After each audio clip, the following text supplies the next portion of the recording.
ছুটি হবে কবে অনেক দূরে যাব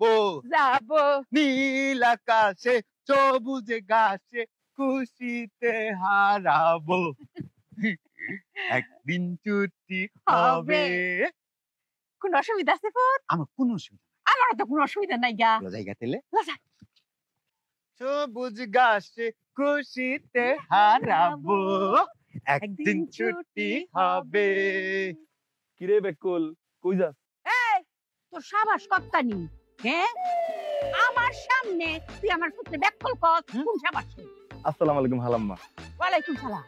হ্যাঁ আমার দোস্ত না, একটু মস্কারা করলাম। মস্করা করার জায়গা পাস না এই বয়সে কেউ স্কুলে যায়? এই স্কুলে যাওয়ার কোনো বয়স লাগে রে অপু হ্যাঁ? এর জ্ঞান বুদ্ধি তো খুবই কম জ্ঞান দিছে এ দেখো তুই বুঝছ না তোর মতো আর তোরা আমরা যে আটকায়া আমরা স্কুলে জানার সময় যে এই কথাটা বলবে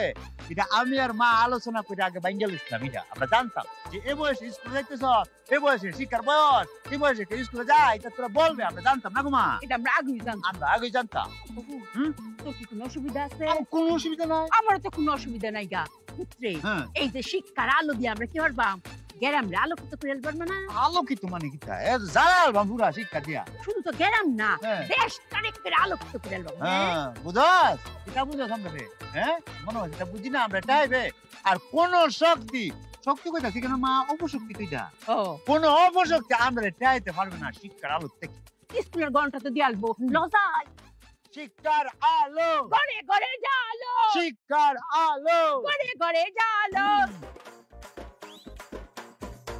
স্কুলে যায়, বেকুল শিক্ষার আলো জ্বালাইতে যায়।